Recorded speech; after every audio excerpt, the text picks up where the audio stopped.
tardes. Espero que estén felices, es un gusto verlos.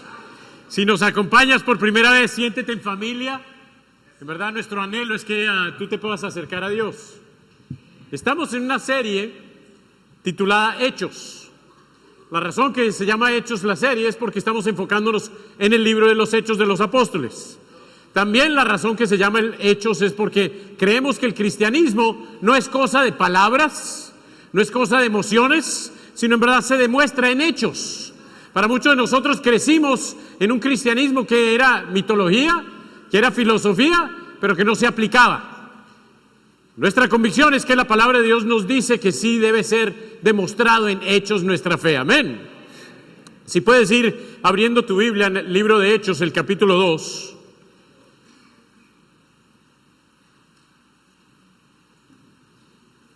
He titulado este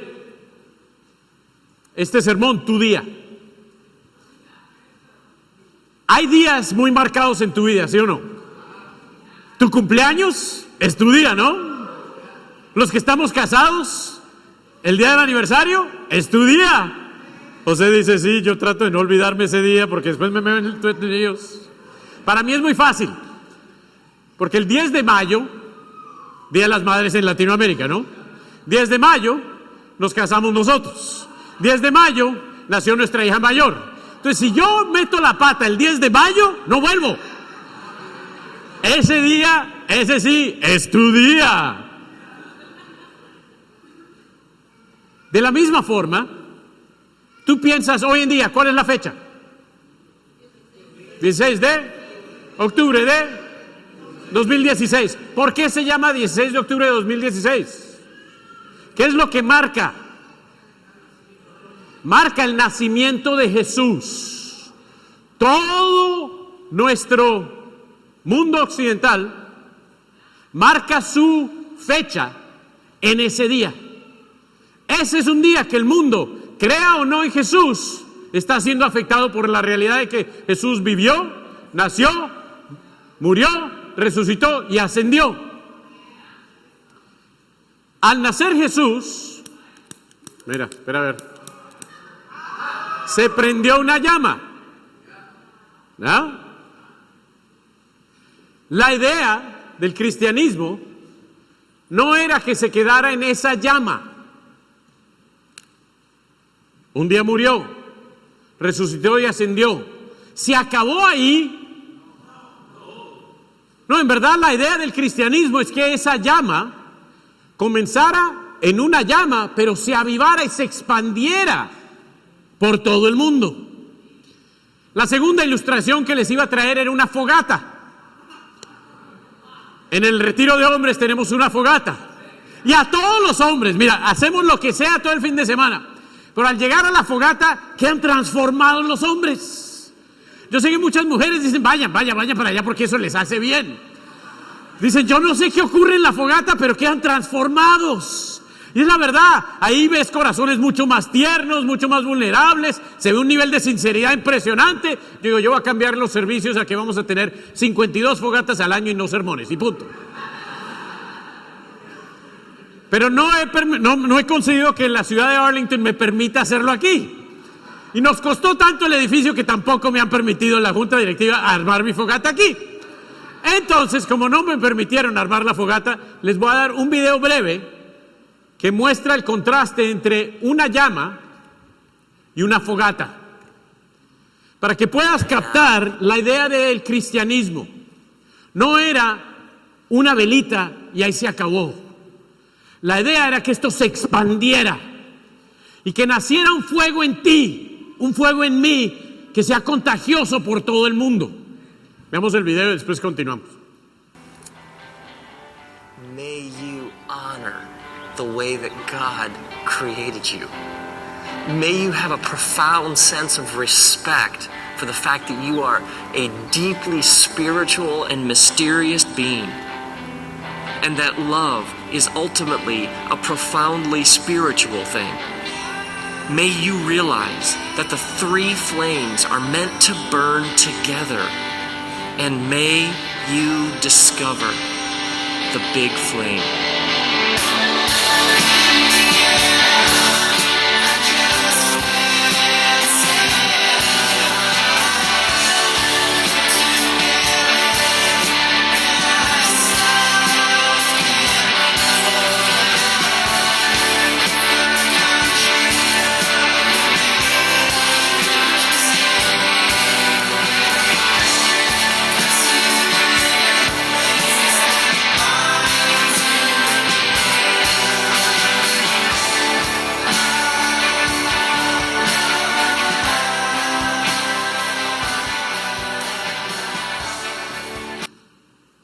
Hoy en día, alrededor del mundo, hay muchas llamas. Hay muchas llamas negativas. El odio se está desparramando por cantidades, ¿sí o no? La falta de valores, ¡pum!, se está expandiendo. La falta de integridad, la falta de fidelidad en los matrimonios se expande en una forma atroz, horrorosa. El chisme, ¡fush!, se expande. El odio, ¡pum!, se va por todos lados. Tú miras este país, tú prendes la televisión en este momento mirando las dinámicas políticas y se ve un negativismo desparramado de una forma impresionante. Tú ves Europa, un área que quizás en momentos se ha visto como paz, en este momento se ve odio multiplicando, el racismo, el clasismo, ¡wow!, que está creciendo. ¿Sí o no? Al punto de que ya no da ni ganas de prender la televisión y decir, no, ya no más. Pero el punto de esto es que tú y yo pensemos, ¿y qué tal nuestra fe? ¿Y qué tal la llama que trajo Jesús? ¿Se está desparramando con la misma pasión e intensidad? ¿O se quedó en una historia dentro de un edificio aquí cuadradito, todos civilizados, todos bien vestiditos y bonitos? ¿Tú crees que esa era la idea de él? Yo no creo. Él vivió y trajo una llama poderosa. Él murió y en su muerte nos mostró la esperanza para tu vida y la mía. Él resucitó y ahí el Espíritu Santo mostró su poder, aún teniendo poder y autoridad sobre la muerte. Pero aún Él ascendió y ahí no se terminó todo. Él ascendió para mandar su Espíritu y ahí sí desparramar su amor en una forma poderosa. Desparramar esperanza en una forma poderosa. Mirando personas débiles, igual que tú y yo, si tú lees un evangelio como Lucas y después lees el libro de Hechos, ves un contraste impresionante. Las mismas personas son transformadas. Y nos enseña aquí el poder de la llama del Espíritu adentro de nosotros. Yo creo que el Espíritu Santo es de la Trinidad el aspecto que tú y yo menos entendemos y conocemos y valoramos. La tendencia al pensar acerca del venir a ser cristianos es que me arrepentí, me bauticé, recibí el perdón de los pecados y sí, como que recibí algo más, no me acuerdo qué fue. Recibiste el Espíritu Santo. La llama poderosa, quien pudo resucitar a Jesús, está dentro de un cristiano. Tengo 2 puntos hoy. Primero, la llama. ¿La tienes? ¿Sí o no? ¿Tienes la llama del Espíritu adentro tuyo? ¿Sí o no? Esto no se llama de cuán civil seas, de cuán decente seas, de cuán pecador hayas sido, no tiene nada que ver con ello. Tiene todo que ver con tu obediencia al plan de Dios, de cómo obtenerla. Segundo, avívala. Si sí la tienes, el objetivo de tú tener el Espíritu dentro de ti no era para ti, no era para que te quedaras con Él, sino era para que se desparramara. Estamos leyendo el libro de Hechos y este capítulo 2 es muy clave, porque aquí es donde llega el Espíritu Santo y empieza entonces sí el día más importante sobre la faz de la tierra ocurrió este día, pero la verdad es el día menos entendido. La mayoría piensa que Jesús vino para dar un ejemplo, para morir y ahí se acabó, para resucitar y ahí se acabó. No, la verdad es que todo eso era con el plan de Hechos 2. El objetivo principal era para que Hechos 2 se pudiera desarrollar para ti y para mí. Es decir, para que pudiéramos obtener nosotros nuestro día. El día cuando sí el Espíritu se adueñara de nosotros y ahí sí fuésemos muy diferentes. ¿Sí o no que hay cosas en tu carácter que tú sabes que has tratado de cambiar y no has podido? Hay cosas en tu personalidad que estás cansado, que no lo admites a nadie, pero que cuando estás solito dices, ojalá que quizás a punta de dominio propio y perseverancia has cambiado un poquito, pero sabes, hasta aquí llegué y hasta aquí me quedo yo.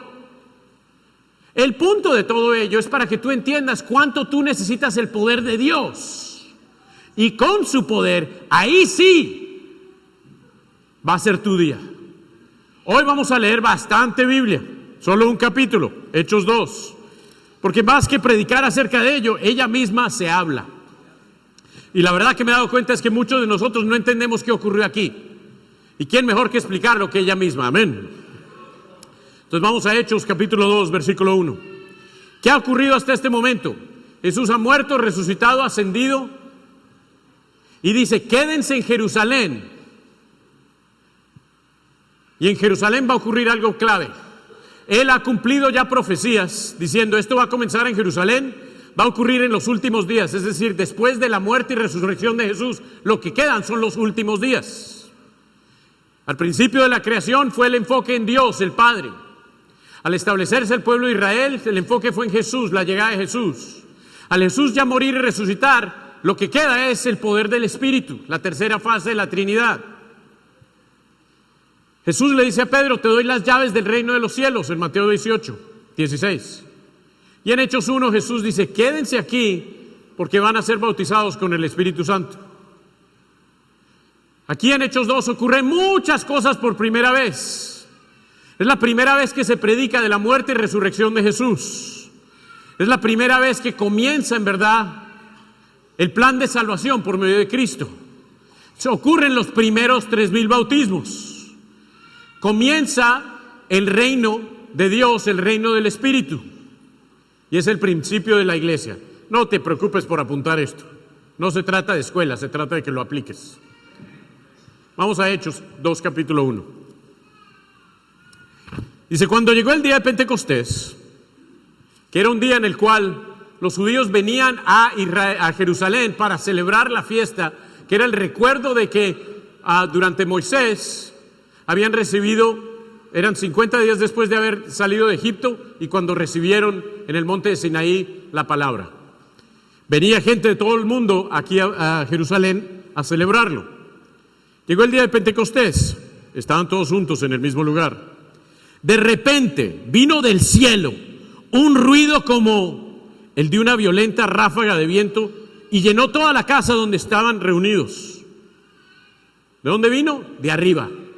Esto no fue ni orado, ni planeado, ni pedido. Esto fue Dios diciendo, ahora yo tomo control. Se les aparecieron entonces unas lenguas como de fuego, que se repartieron y se postraron sobre cada uno de ellos. Todos fueron llenos del Espíritu Santo y comenzaron a hablar en diferentes lenguas, según el Espíritu les concedía expresarle. En diferentes lenguajes entendibles por diferentes personas. No era un grupo de palabras inintendibles, sino eran palabras con el objetivo de que la audiencia pudiese entender.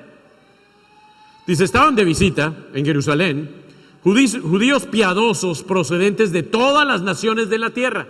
Mira cómo es Dios. Él sabe cómo expandir su plan. Al oír aquel bullicio, se agolparon y quedaron todos pasmados, porque cada uno los escuchaba hablar en su propio idioma.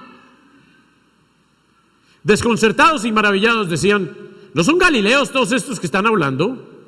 ¿Cómo es que cada uno de nosotros los oye hablar en su lengua materna?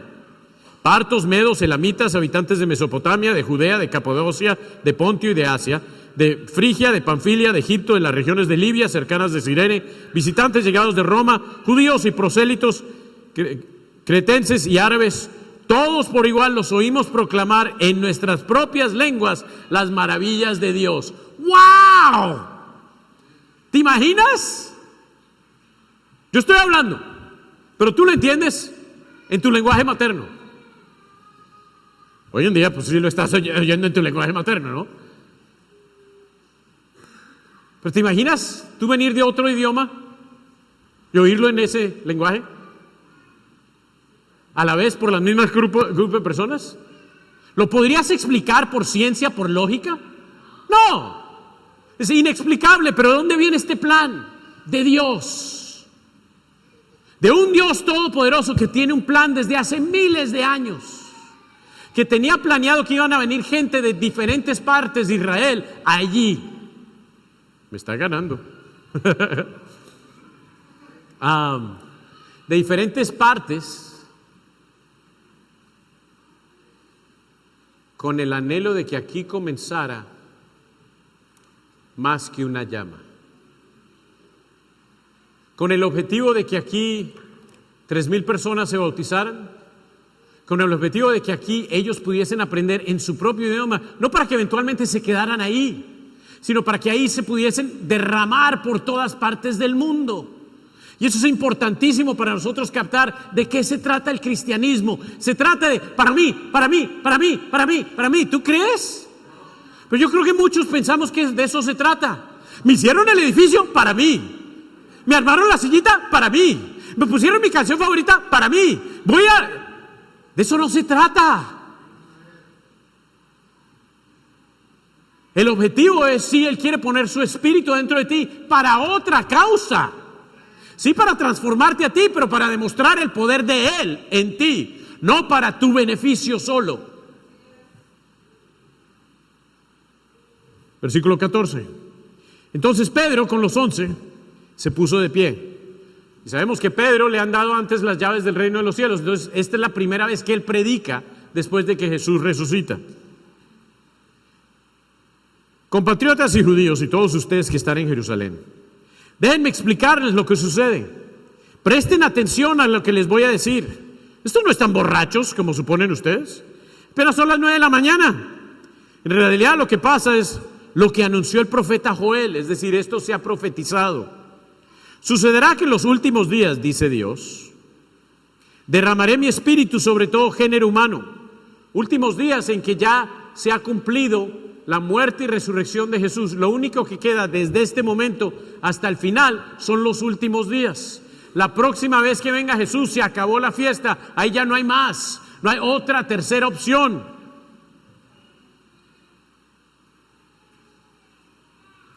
En los últimos días, dice Dios, derramaré mi espíritu sobre todo género humano. Los hijos y las hijas de ustedes profetizarán, tendrán visiones los jóvenes y sueños los ancianos. No que se están durmiendo de sueño los ancianos. En estos días derramaré mi espíritu aún sobre mis siervos y mis siervas, hombres y mujeres, y profetizarán, dice, arriba en el cielo y abajo en la tierra mostraré prodigios, sangre, fuego y nubes de humo. El sol se convertirá en las tinieblas, la luna en sangre antes que llegue el día del Señor, día grande y esplendoroso. Todo el que invoque el nombre del Señor será salvo. Es decir, Dios tiene poder y esto va a ser sobrenatural. Versículo 22. Pueblo de Israel, escuchen esto.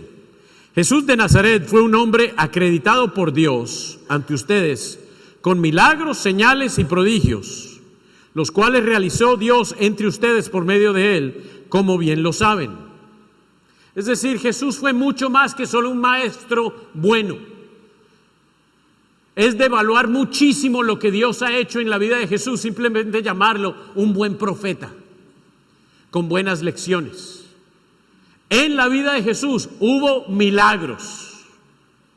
¿Lo crees? Eso es bien importante porque si sí lo crees, entonces crees en el poder de Dios.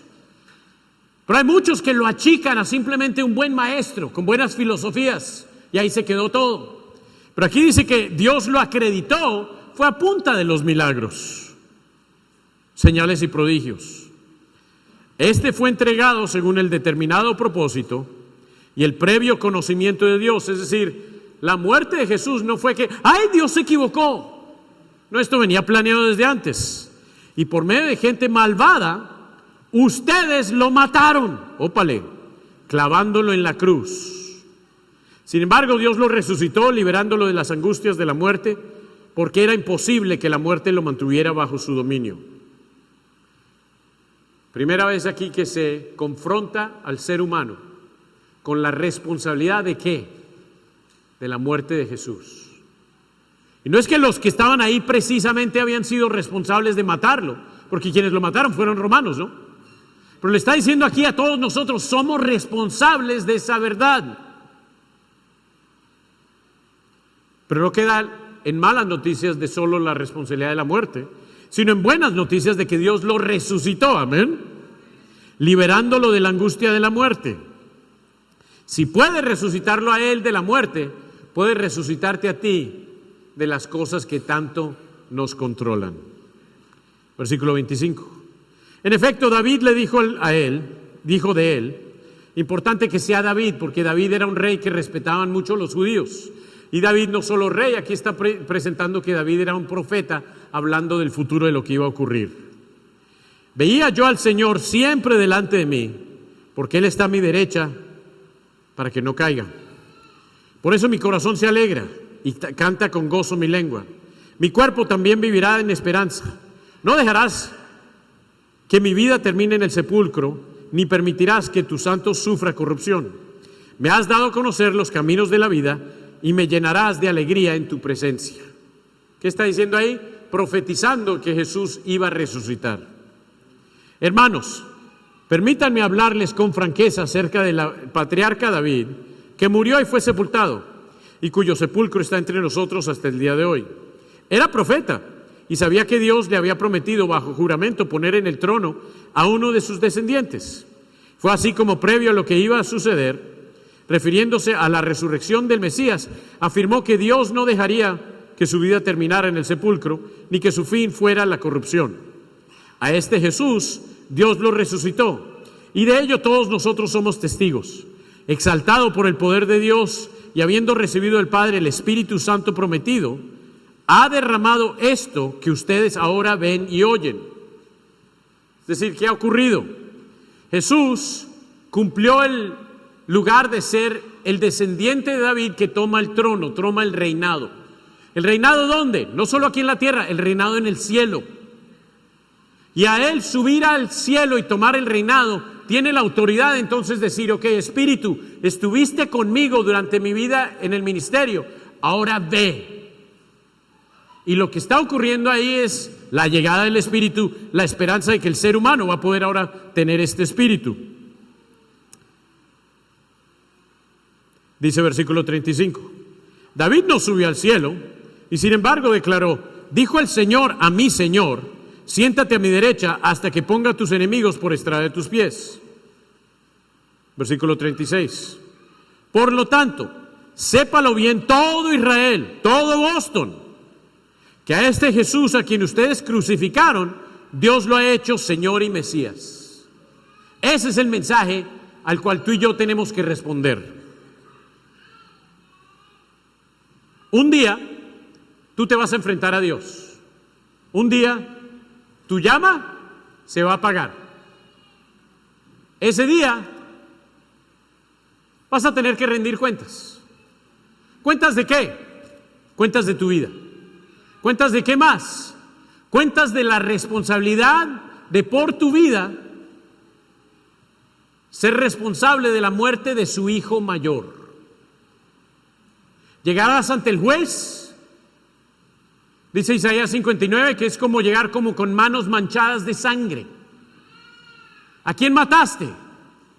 ¿No fue un cabrito? ¿No fue un animal? Fue al Hijo de Dios. Ante el juez tendrás que llegar con esa verdad. Versículo 37. Cuando oyeron esto, todos se sintieron profundamente conmovidos y dijeron a Pedro y a los otros apóstoles, hermanos, ¿qué debemos hacer? Y válida la pregunta para nosotros. ¿Eres indiferente a esta verdad? ¿Eres indiferente a la realidad de que vas a tener que rendirte cuentas ante Dios por la vida que has vivido y la muerte de Jesús? Yo te animo a no ser indiferente. Lo que hubo en esta gente fue una actitud de ¿qué debo hacer? Recientemente me han oído hablar mucho de que yo estaba diciendo,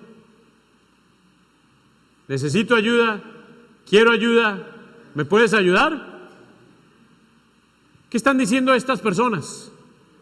¿Verdad? Lo mismo. ¿Qué debo hacer? El que entiende lo que Dios hizo con su llama original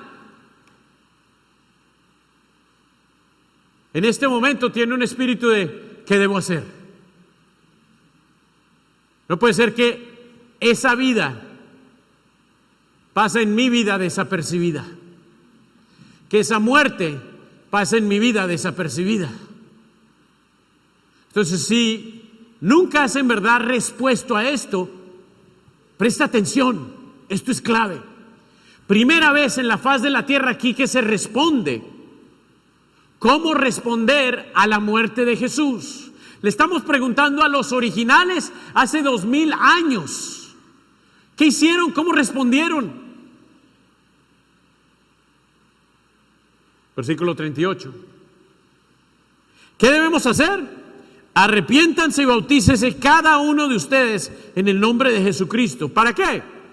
Para perdón de sus pecados, les contestó Pedro, y recibirán el don del Espíritu Santo. ¡Wow! Hay una oportunidad de librarme de mis manos manchadas de sangre. ¿Cómo le hago? ¿Cuándo lo hago? Vamos rápido. Si notas aquí, no se inventaron una doctrina nueva. No fue simplemente ora y ya eres salvo. Eso es puro cuento. Ni 5 Padres Nuestros y cuántas Ave Marías tampoco. Aquí define claro. La única forma de responder a la cruz es adueñarte, arrepentirte, decir que arrepentirte es un cambio rotundo de vida y establecer una nueva vida. La semana pasada estos 2 se bautizaron. Ángel y María Luisa son una pareja mexicana. Me conmovió muchísimo estar aquí como testigo de su bautismo. Compartieron acerca de lo que fue su proceso. Compartieron acerca de el haber estudiado la Biblia, pero en verdad ha tenido corazones duros. Él, me acuerdo en el retiro, hablar con él, retiro de hombres, decir, mira, es que yo no sé si tengo que hablarle a ella de lo que en verdad ha sido mi vida y lo que ha sido, lo que no fui o fui con ella, etcétera. Yo quiero simplemente hacer borrón y cuenta nueva. Pero me cuesta amarla, me cuesta entenderla, me cuesta valorarla. Por algo le costaba valorarla y amarla. Le dije, bueno, pues ve y ora y lee un poco más a ver qué te pasa. Pasaron unos días y Alberto y Tania estudiaron la Biblia con ellos. Y llegó un día donde él dijo, ya, ahora sí, voy a hablarle. Es decir, él tomó esta escritura muy en serio. Arrepiéntete. Arrepiéntete, se acabó mi vida pasada. Voy a enfrentarla a la cara. Arrepiéntete, ahora sí, Dios va a ser el centro y ya no yo. Arrepiéntete, ya, se acabó que yo soy el centro de mi vida. Pasaron 4 días ellos hablándose verdades el uno al otro. 4 agonizantes días, pero 4 bellos días. Días de muchas lágrimas, de poco sueño, de sí decirse las verdades el uno al otro, de lo que habían sido y no sido. Pero después de eso sí llamaron a Alberto y Tania y dijeron, ahora sí estamos listos para bautizarnos. Y 2 que les costaba aún sentarse juntos, ahora parecen 2 pollitos ahí novios. No los suelta nadie. Donde estaban juntitos. Y ellos dicen, nos sentimos como novios. Un primer amor. ¿Sabes por qué? Porque quitaron toda la capa de basura que estaba entre ellos dos. Porque solo cuando quitan la capa con Dios y el uno con el otro, entonces sí puedes ser sincero.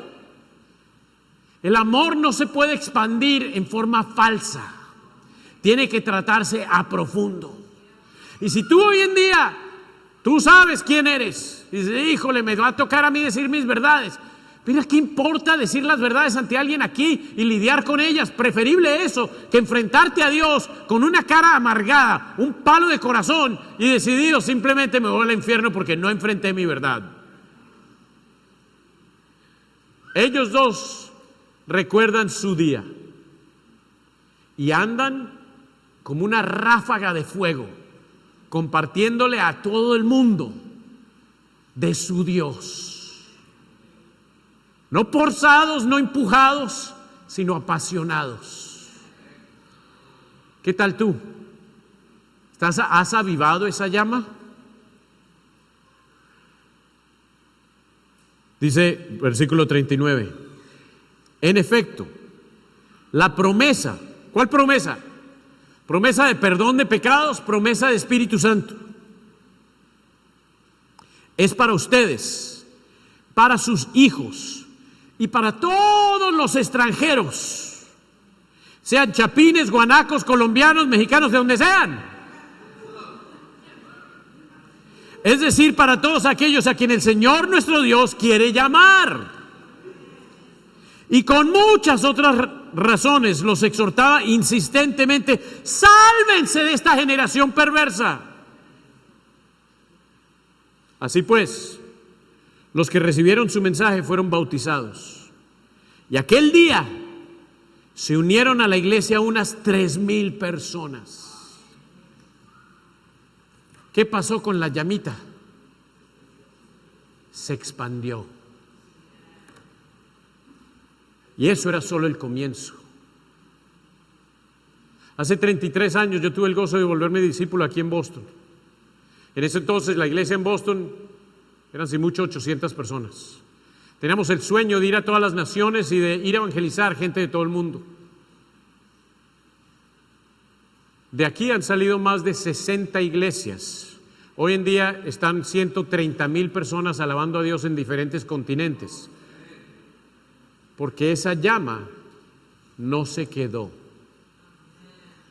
Pero ¿sabes qué? Eso es solo el comienzo. El Espíritu no está diciendo: bueno, 130, vamos bien. 130,000 en este mundo no es nada. Pero mira en qué se enfocaron estos 3,000. Y quiero que evalúes si esta llama en verdad tú la tienes y la estás esparciendo. Se mantenían firmes en la enseñanza de los apóstoles, es decir, estudiaban la Biblia y se aseguraban que era bíblico lo que vivían y lo que enseñaban. En la comunión, por eso tenemos relaciones profundas. En el partimiento del pan, por eso nos reunimos para el domingo para celebrar la Santa Cena. Y en la oración, por eso tenemos noches y oportunidades de oración el uno con el otro. Todos estaban asombrados por los muchos prodigios y señales realizados por los apóstoles. Todos los creyentes estaban juntos y tenían todo en común. Vendían sus propiedades y posesiones y compartían sus bienes entre sí según la necesidad de cada uno. No dejaban de reunirse en el templo ni un solo día. De casa en casa partían el pan y compartían la comida con alegría y generosidad, alabando a Dios y disfrutando la estimación general del pueblo. Y cada día el Señor añadía al grupo los que iban siendo salvos. ¿Sabes? Ayer con Pedro tuvimos un estudio en el cual leímos esta escritura. Estamos en la casa de Franklin y Yolanda. ¿Y sabes qué le dijimos? Mira, pues ahí está. Esto es lo que has visto. Lo lindo fue que no era: ay, espérate, dice esta escritura, inventémonos algo porque no lo estamos haciendo. Tú llegas a la casa de Franklin y Yolanda y siempre hay comida. Hasta si no comes te regañan. ¿Sí o no? Hay un espíritu de comunión muy profunda.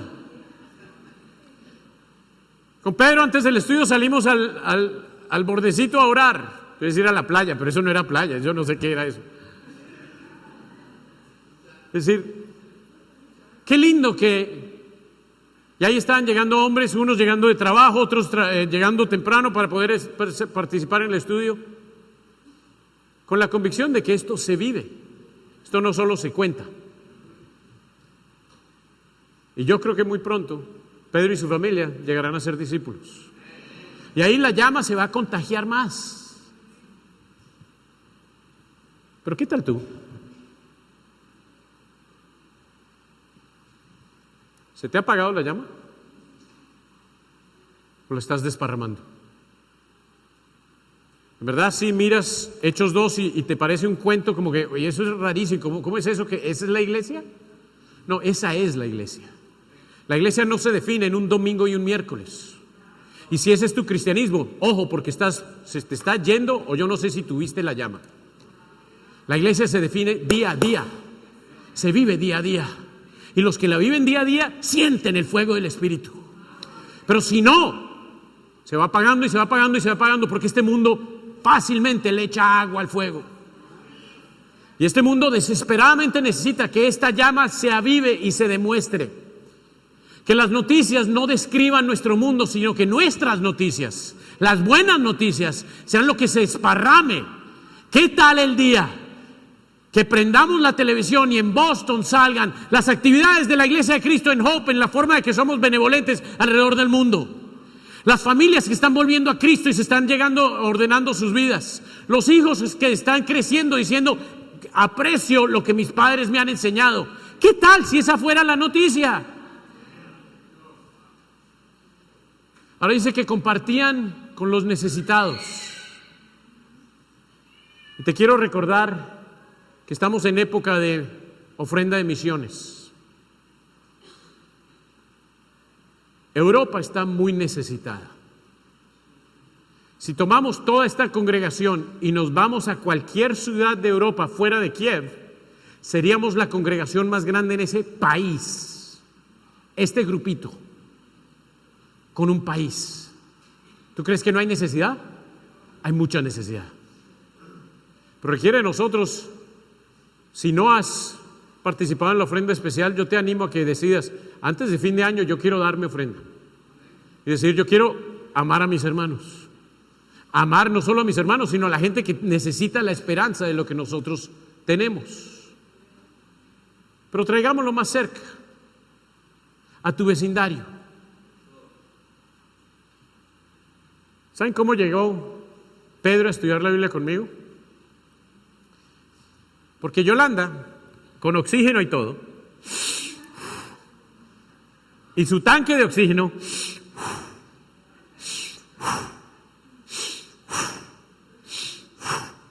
salió de la casa y se fue a una cuadra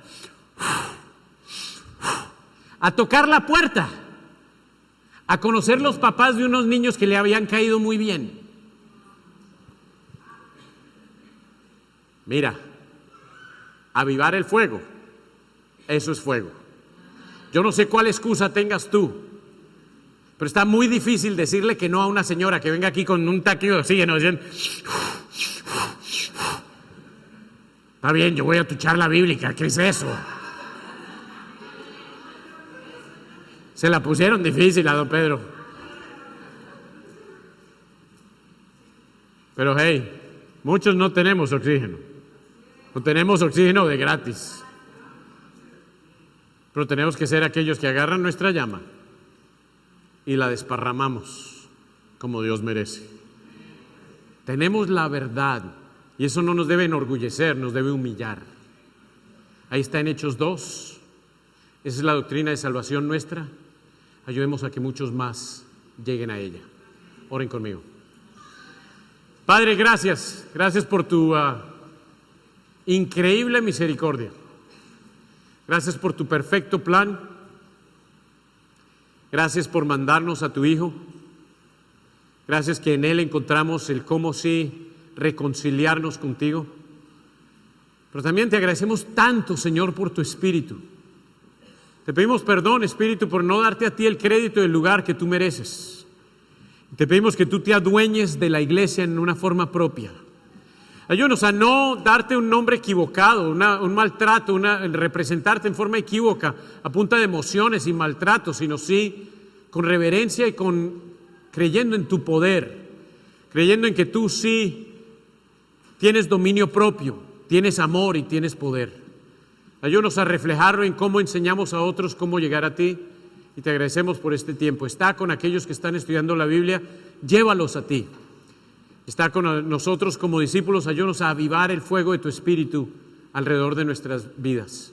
En nombre de Jesús venimos ante ti. Amén.